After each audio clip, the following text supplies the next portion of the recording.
Good morning दोस्तों, स्वागत है आपका आज के मुख्य समाचारों में। जी हां दोस्तों, आपको यहां पर देखने को मिलेंगी इस देश दुनिया से संबंधित 20 बड़ी खबरें मुख्य समाचार ब्रेकिंग न्यूज अपडेट्स के रूप में। तो दोस्तों, आप सभी लोगों से रिक्वेस्ट है इस वीडियो को ज्यादा से ज्यादा लाइक और शेयर करें। तो दोस्तों, सीधे चलते हैं आज की पहली बड़ी खबर की ओर। यूपी के सीतापुर में मुस्लिम महिलाओं से रेप की धमकी देने वाला महंत बजरंग मुनि हुआ गिरफ्तार।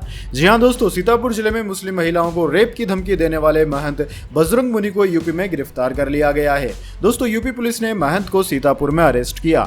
दोस्तों, आपकी जानकारी के लिए बता दें, यूपी के सीतापुर में महंत द्वारा दी गई एक हेट स्पीच का वीडियो सोशल मीडिया पर वायरल हुआ था। वायरल वीडियो में सीतापुर जिले में एक मस्जिद के बाहर सभा को संबोधित करते हुए यह महंत कथित तौर पर मुस्लिम महिलाओं के अपहरण और रेप की धमकी देते हुए दिखे थे।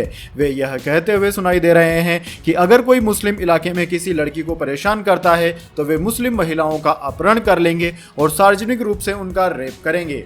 हेट स्पीच वाले इस वीडियो में एक पुलिसकर्मी बैकग्राउंड में भी दिखाई दे रहा है। इसके बाद दोस्तों, अगली बड़ी खबर।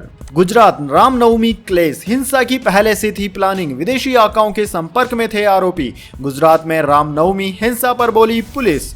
जी हां दोस्तों, रामनवमी पर रविवार को भड़की हिंसा और आगजनी मामले पर गुजरात पुलिस ने बुधवार को बड़ा खुलासा किया। पुलिस का दावा है कि हिंसा की पहले से प्लानिंग की गई थी।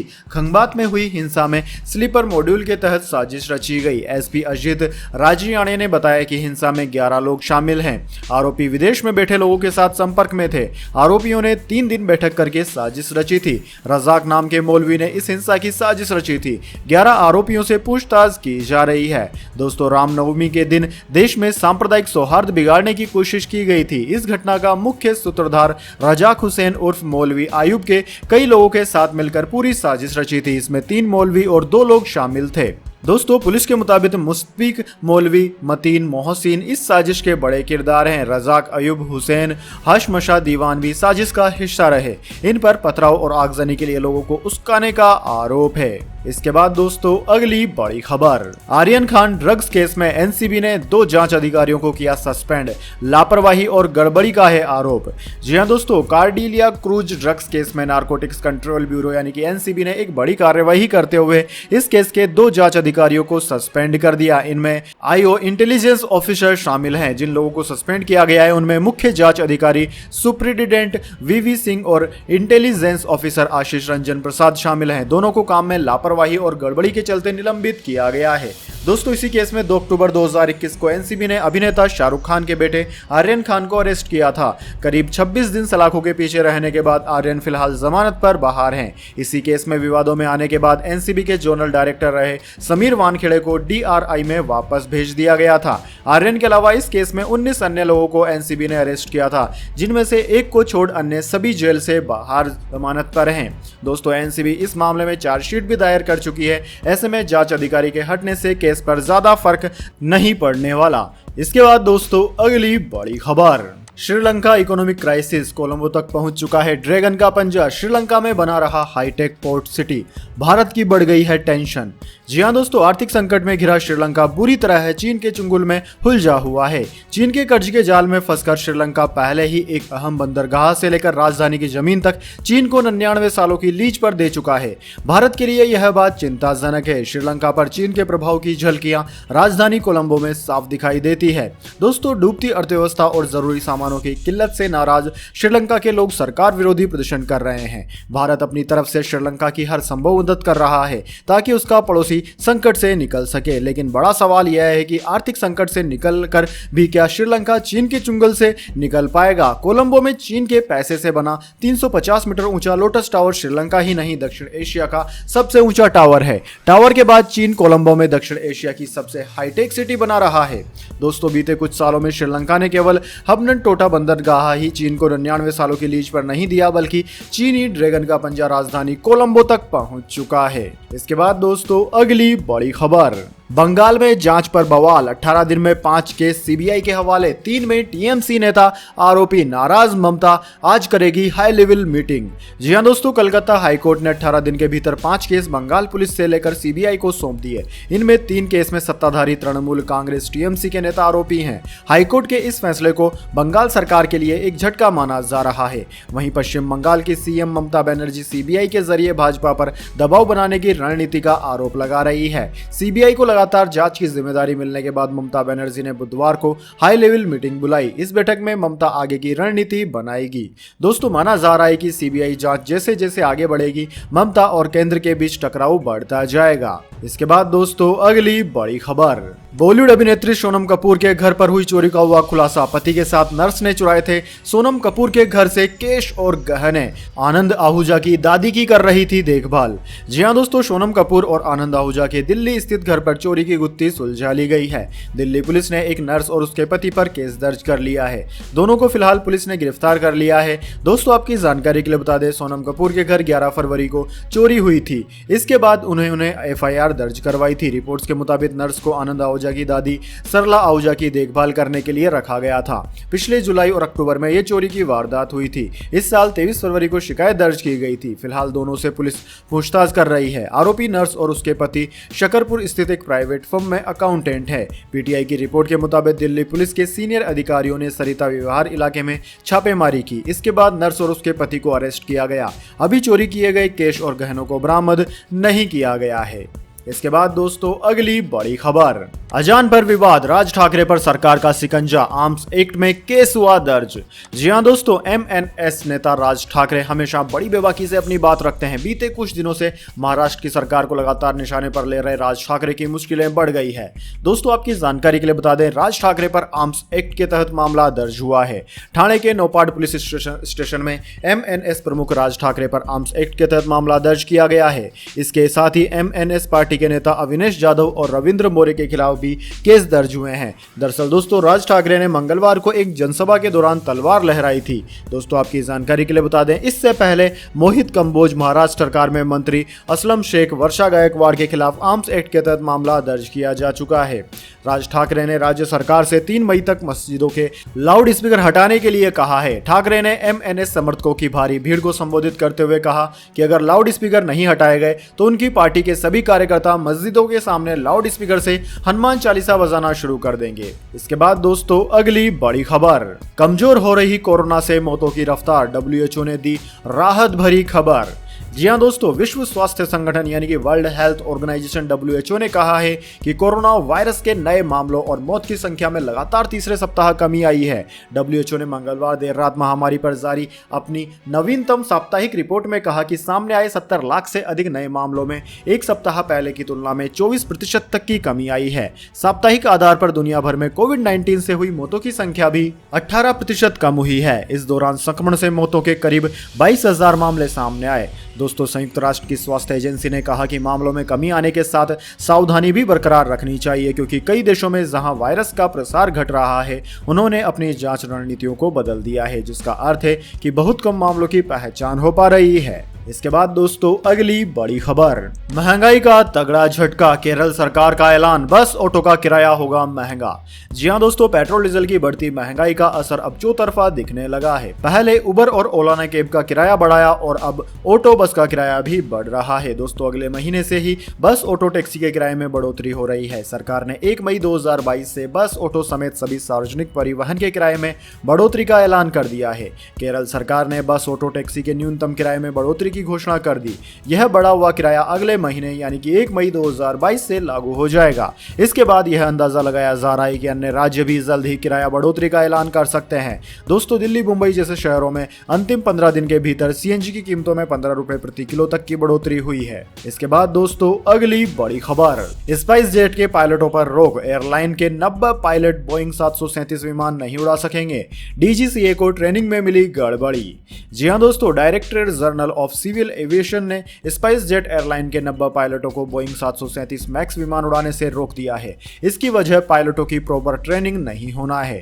डीजीसीए ने पायलटों की ट्रेनिंग में कई खामियां पाई। इन पायलटों की सिमुलेटर ट्रेनिंग नोएडा के एक सेंटर में हुई थी। डीजीसीए ने चूक के जिम्मेदारों पर कार्यवाही की भी बात कही है। हालांकि डीजीसीए के इस कदम से स्पाइस जेट के ऑपरेशंस प्रभावित नहीं होंगे। स्पाइस जेट के पास बोइंग 737 मैक्स पर ट्रेंड 650 पायलट हैं। इनमें से 90 पायलटों पर रोक लगाने के बाद अभी भी उनके पास 560 पायलट उपलब्ध हैं। दोस्तों, स्पाइस जेट वर्तमान में 11 मैक्स विमानों का ऑपरेशन करता है। इन 11 विमानों को ऑपरेट करने के लिए लगभग 144 पायलटों की जरूरत है, यानी कि वर्तमान आवश्यकता की तुलना में उसके पास काफी ज्यादा पायलट हैं। इसके बाद दोस्तों, अगली बड़ी खबर, Indian meteorology department weather alert. देश के इस हिस्से में फिलहाल लू से मिली मुक्ति, पारा 3 डिग्री तक हुआ कम।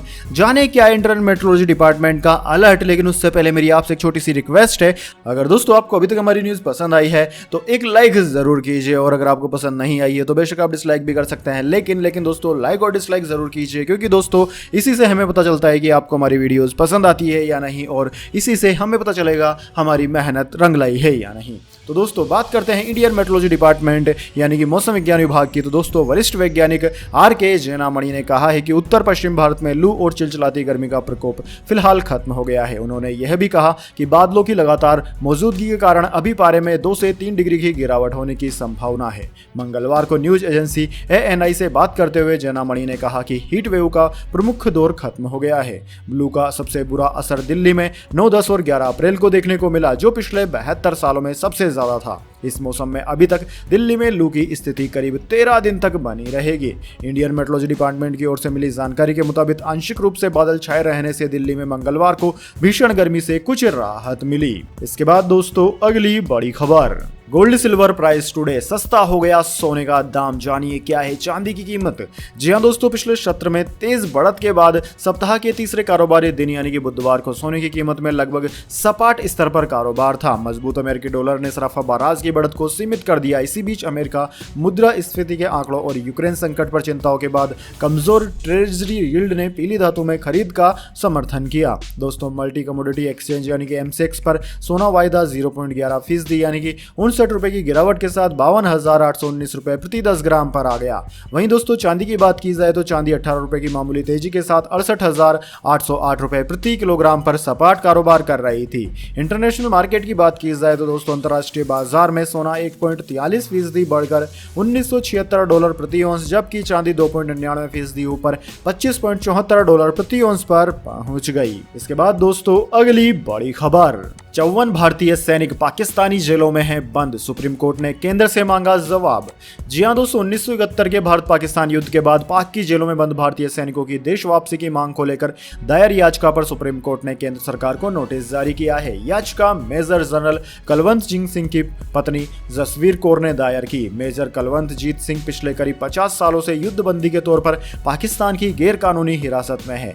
याचिका में विदेश मंत्रालय, रक्षा मंत्रालय और चीफ ऑफ आर्मी स्टाफ को पार्टी बनाया गया है। जसबीर कौर ने याचिका में कहा कि पिछले 50 सालों में कम से कम 54 भारतीय सैनिक पाकिस्तान की अवैध हिरासत में है। ऐसे सबूत मिलते हैं जिनसे साबित होता है कि तमाम स्थानीय अंतर्राष्ट्रीय कानूनों को धत्ता बताते हुए उन्हें प्रताड़ित किया जा रहा है, उनके मूल अधिकारों का हनन हो रहा है। याचिका में कहा गया है कि भारत पाकिस्तान के बीच द्विपक्षीय संधि है। इसके बावजूद इन भारतीय युद्धबंदियों की न तो वापसी हो पाई है, न ही उन लोगों के खिलाफ एक्शन हुआ है जिन पर भारतीय सैनिकों को गैर कानूनी तरीके से हिरासत में रखकर प्रताड़ित करने का आरोप है। इसके बाद दोस्तों अगली बड़ी खबर, साल भर में 17,450 करोड़ की शराब पी गए इस राज्य के लोग, बना दिया रिकॉर्ड। जी हां दोस्तों, महाराष्ट्र में कोरोना वायरस का संक्रमण कम होने के बाद आर्थिक स्थिति धीरे धीरे पटरी पर लौटने लगी है और राज्य में शराब से होने वाली आय ने पिछले 3 साल के रिकॉर्ड तोड़ दिए हैं। और राज्य के आबकारी विभाग ने 2021-22 में पिछले 3 वित्तीय वर्षों में सबसे अधिक राजस्व अर्जित किया। दोस्तों महाराष्ट्र में भारतीय निर्मित विदेशी शराब की बिक्री में पिछले वित्त वर्ष की तुलना में इस वर्ष की 17% की वृद्धि हुई है। राज्य सरकार ने शराब से साल 2021-22 में 17,449.65 करोड़ रुपए की कमाई की, जो 2020-21 की तुलना में लगभग 2,000 करोड़ रुपए से अधिक है। दोस्तों आपकी जानकारी के लिए बता दें, कोरोना वायरस महामारी की वजह से लगाए गए लॉकडाउन ने शराब उद्योग को बड़ा झटका दिया था, लेकिन इसके बावजूद आबकारी विभाग संशोधित राजस्व लक्ष्य का 95% लक्ष्य पूरा कर चुका है। इसके बाद दोस्तों अगली बड़ी खबर, राज ठाकरे की मांग पर बोले शरद पवार, कहा गंभीरता से विचार करें राज्य सरकार। जी हां दोस्तों, महाराष्ट्र की राजनीति में सत्ता पक्ष और विपक्ष के बीच जुबानी जंग जारी है। एक और महाराष्ट्र की सरकार में शामिल शिवसेना, कांग्रेस और एनसीपी के नेता हैं, वहीं दूसरी ओर बीजेपी नेता और एमएनएस के प्रमुख राज ठाकरे। इस बीच मस्जिदों में लाउड स्पीकर का मामला लगातार तूड़ पकड़ रहा है। राज ठाकरे की ओर से महाराष्ट्र सरकार को 3 मई तक दी गई मोहलत और चेतावनी के बाद राष्ट्रवादी कांग्रेस पार्टी के मुखिया शरद पवार का बयान सामने आया है। एनसीपी प्रमुख शरद पवार ने बुधवार को अपनी प्रतिक्रिया देते हुए कहा कि राज्य सरकार को इस पर गंभीरता से विचार करना चाहिए।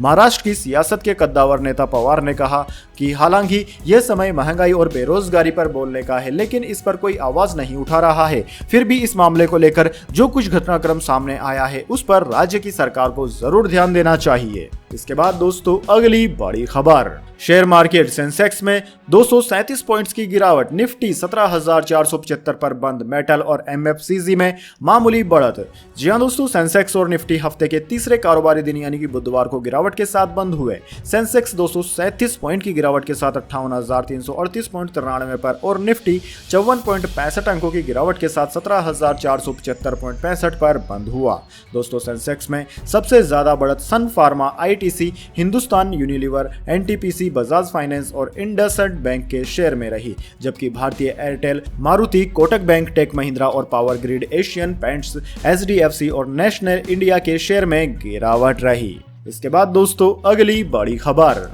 दिल्ली बस यात्रियों का सफर आज से हो गया और सुहाना। दिल्ली सरकार ने दिया 80 नई एसी बसों का तोहफा। जी हां दोस्तों, दिल्ली के परिवहन मंत्री कैलाश गहलोत ने बुधवार को 80 एसी बसों को हरी झंडी दिखाकर रवाना किया। ये सभी बसें आधुनिक सुविधाओं से लैस है। दोस्तों आपकी जानकारी के लिए बता दें, ये सभी एसी लो फ्लोर बसें हैं जिनमें सीसीटीवी, पैनिक बटन समेत कई एडवांस फीचर्स हैं। परिवहन मंत्री ने कहा कि मुख्यमंत्री अरविंद केजरीवाल के नेतृत्व में हमने दिल्ली की जनता को जो बढ़िया ट्रांसपोर्ट सिस्टम बनाने का वादा किया था उसी को आगे बढ़ाते हुए हम हर महीने ज्यादा से ज्यादा संख्या में बसों को जोड़ रहे हैं। इस मौके पर दिल्ली के मुख्य सचिव विजय देव सहित सरकार के कई वरिष्ठ अधिकारी भी मौजूद रहे। इन्हें मिलाकर दिल्ली में बसों की कुल संख्या 7100 के करीब पहुंच गई है। अगले चरण में 62 इलेक्ट्रिक बसें भी सड़कों पर होंगी। ये बसें आ चुकी है। इसके बाद दोस्तों अगली बड़ी खबर, न्यूयॉर्क सबवे फायरिंग, गोली चलाने वाले शख्स ने किया बड़ा खुलासा। जी हां दोस्तों, अमेरिका के न्यूयॉर्क में सबवे के अंदर गोलीबारी करने वाले शख्स का एक वीडियो सामने आया है जिसमें वह कह रहा है कि मैं तनाव में हूं और मेरे दिमाग में बहुत नेगेटिव सोच आ रही थी। दोस्तों आपकी जानकारी के लिए बता दें, 62 वर्षीय शख्स फ्रैंक जेम्स वो संदिग्ध है जिस पर एफबीआई की नजर है। हालांकि अभी तक एफबीआई ने यह पुष्टि नहीं की कि ये वही शख्स है जिसने गोलीबारी की थी, लेकिन इस पर संदेह जताया जा रहा है और शक के दायरे में है। इससे पहले न्यूयॉर्क पुलिस ने बयान जारी कर हमलावर की पहचान बताई थी। पुलिस ने बताया कि एक 62 वर्षीय शख्स फ्रैंक जेम्स की पहचान की गई है जो फिलाडेल्फिया का रहने वाला है। फिलहाल पुलिस घटना में उसके शामिल होने के आधार पर तलाश कर रही है। न्यूयॉर्क पुलिस कमिश्नर किचतल सिवेल ने बताया कि इस समय हम अभी भी संदिग्ध को नहीं जानते हैं। वह व्यक्ति ट्रेन में हिंसा के इरादे से घुसा था। हम इसकी उच्च स्तरीय जांच कर रहे हैं। इसमें एनवाईडीपी जासूस, एफबीआई, एनवाईपीडी, संयुक्त आतंकवाद कार्यबल और एटीएफ शामिल है। इसके बाद दोस्तों अगली बड़ी खबर, रामनवमी पर हुई हिंसक घटनाओं पर भूपेश बघेल बोले, राम के नाम पर वोट मांगना और राम राज्य स्थापित करना दो अलग बातें। जी हां दोस्तों, छत्तीसगढ़ के मुख्यमंत्री भूपेश बघेल ने रामनवमी के दिन देश के कई राज्यों में हिंसा हुई इस पर कहा कि राम के नाम से वोट मांगना अलग बात है और राम राज्य स्थापित करना अलग है। उन्होंने कहा कि रामनवमी पर हिंसा हो तो आप राम के समर्थक कैसे हो सकते हो? राम के नाम से हिंसा करना क्या उचित है? मुख्यमंत्री ने यह बात केंद्रीय मंत्री अमित शाह के साथ दिल्ली में हुई मुलाकात के बाद कही। इससे पहले दिल्ली के लिए रवाना होते वक्त मुख्यमंत्री ने रामनवमी के दिन की हिंसक घटनाओं पर टिप्पणी करते हुए कहा था कि ऐसी स्थितियों को नियंत्रण करने के लिए पुलिस ही की जिम्मेदारी है। हालांकि रची गई साजिशें राष्ट्र के लिए खतरनाक है।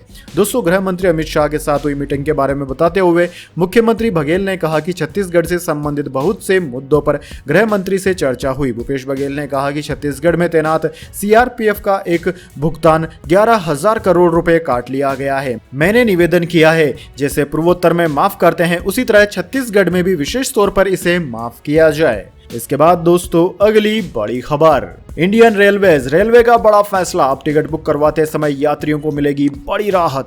जी हां दोस्तों, भारतीय रेलवे ने टिकट बुकिंग को लेकर बुधवार को बड़ा फैसला लिया। अब यात्रियों को रेल टिकट बुकिंग करते समय डेस्टिनेशन एड्रेस नहीं डालना होगा। दोस्तों आपकी जानकारी के लिए बता दें, कोरोना वायरस महामारी की वजह से IRCTC वेबसाइट और ऐप पर रेलवे टिकट बुक करते समय डेस्टिनेशन एड्रेस डालना अनिवार्य कर दिया गया था। अब IRCTC यात्रियों से डेस्टिनेशन एड्रेस नहीं पूछेगा। रेल मंत्रालय ने यह आदेश जारी किया है। मंत्रालय ने टिकट रिजर्वेशन के दौरान गंतव्य का पता मांगने के प्रावधान को भी खत्म कर दिया है। महामारी के दौरान डेस्टिनेशन एड्रेस कोविड के पॉजिटिव मामले आने पर उसकी ट्रेसिंग में मदद करता था। तो दोस्तों यह थी आज की तमाम बड़ी खबरें। इसके बाद दोस्तों बारी आती है आज के माइंड क्यूज क्वेश्चन की। जी हाँ दोस्तों, एक आसान से सवाल का जवाब देकर आप जीत सकते हैं एक अमेजिंग सरप्राइज गिफ्ट हमारे यूट्यूब चैनल की ओर से। तो दोस्तों आज का सवाल आपकी स्क्रीन पर आ चुका है। भगवान श्री राम को कितने वर्षों का वनवास हुआ था? जी हाँ दोस्तों, अगर आप जानते हैं भगवान श्री राम को कितने वर्षों का वनवास हुआ था तो जल्दी से कमेंट बॉक्स में लिख दीजिए। अगर दोस्तों आपका जवाब होता है एकदम सही और आप चुने जाते हैं लक्की विजेता के रूप में, तो आपको मिलेगा एक अमेजिंग सरप्राइज गिफ्ट हमारे यूट्यूब चैनल की ओर से। तो दोस्तों जल्दी से अपना उत्तर कमेंट बॉक्स में लिख दीजिए, वीडियो को लाइक कर लीजिए और चैनल को सब्सक्राइब करके बेल आइकन भी दबा लीजिए। धन्यवाद। वंदे मातरम। जय हिंद, जय भारत।